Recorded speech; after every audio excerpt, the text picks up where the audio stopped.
3 દિવસની Indian cattle show ની અંદર અખંડ મોજ લઈ ફાઇનલી રાજા બિરાજમાન થઈ ગયા એના રથની અંદર. જય જય જય માતાજી મિત્રો, સેમ વ્લોગ નો ભાગ બીજો. આ બધા મિત્રો દોડીને જતા હતા આ ગાય પાસે, કારણ કે આ ગાયનો નંબર આવ્યો છે બીજો રૂપ સુંદરી ની અંદર. અને હવે ફાઇનલી એનાઉન્સમેન્ટ થવાનું હતું રૂપની રાણીનું, એટલે કે પેલા નંબરનું. જેવો પેલો નંબર એનાઉન્સમેન્ટ થયો એટલે લોકો દોડીને પહોંચવા લાગ્યા રૂપની રાણી પાસે. અને આ હતી ગાય રૂપની રાણી ઇન્ડિયન કેટલ શો માં ગીર ગાયની બ્યુટીમાં સૌ પ્રથમ નંબર. ગીર ગાયોના નંબરનું એનાઉન્સમેન્ટ થઈ ગયું હતું ને હવે કાંકરેજ આંખલાવાનો વારો હતો. કાંકરેજમાં ત્રીજા નંબરનું એનાઉન્સમેન્ટ થઈ ગયું હતું. આ બધા ભાઈઓ નીકળી ગયા હતા આંખલાને વધાવવા માટે. આ હતો એ ત્રીજો ક્રમ મેળવનાર કાંકરેજ આંખલો, નામ હતું એનું મહાકાલ. ત્રીજા નંબર બાદ હવે એનાઉન્સમેન્ટ થવાનો હતો બીજા નંબરનો આંખલો, ને એ મેં પૂછી લીધું જીવાભાઈ ને કે તમને શું લાગે હ પોપટીઓ આવે હ. હવે બીજા નંબરના આંખલાનું પણ એનાઉન્સમેન્ટ થઈ ગયું હતું ને બધા લોકો એ આંખલાને જોવા માટે નીકળી પડ્યા હતા. બીજો નંબર મેળવનાર હતો આ સુંદર મજાનો આંખલો. હવે ફાઇનલી નંબર 1 મેળવનાર આંખલાનું એનાઉન્સમેન્ટ થવા જઈ રહ્યું હતું. ઇન્ડિયન કેટલ શો નો નંબર 1 મેળવનાર એ આંખલો હતો ખાનાઈ જાગીરનો. બધા મારા કાંકરેજ પ્રેમી મિત્રો એક સાથે મળીને આંખલાને ખૂબ વધાયો. 1 2 3 મેળવનાર બધા આંખલાને ખૂબ અભિનંદન પાઠવી હું પહોંચી ગયો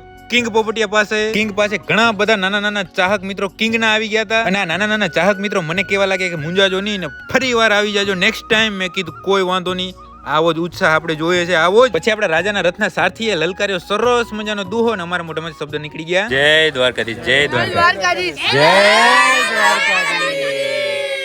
ભગવાન દ્વારકાધીશ નું નામ લઈ છોડ્યો આપણે પોપટિયાને એના ખીલેથી અને લઈ ગયા રથની એકદમ બાજુમાં. અને તમને તો ખબર જ છે રાજા તો રાજા જ છે, એક જ સેકન્ડ ની અંદર રાજા માણા રાજા. એમાં બીજી ત્રીજી ના આવે, ચડો હો ને એક જ સેકન્ડ ની અંદર ચડો હો. એટલામાં પહોંચ્યા આપણા બીજા મિત્રો તો બધાને વન બાય વન બધાને રામ રામ કર્યા. પોપટિયાને ચડ્યા પછી લગભગ કલાક એક જેવો સમય લાગ્યો હતો ને 1 કલાકની અંદર તો બધા પશુ પોતપોતાના ઘર તરફ રવાના થઈ ગયા હતા. છેલ્લે આપણા રત્નાવાળા ભાઈઓને પણ જય જી નામ કહીને એની પાસેથી રજા લીધી. હવે વાગી ગયા હતા રાતના 10, પહોંચી ગયા હતા રાપર ઘરે. અને હવે આજનો દિવસ પૂરો, આજનો બ્લોગ પૂરો. તમે લાઈક, કોમેન્ટ, શેર કરવાનું ના ભૂલતા માર ભાઈ.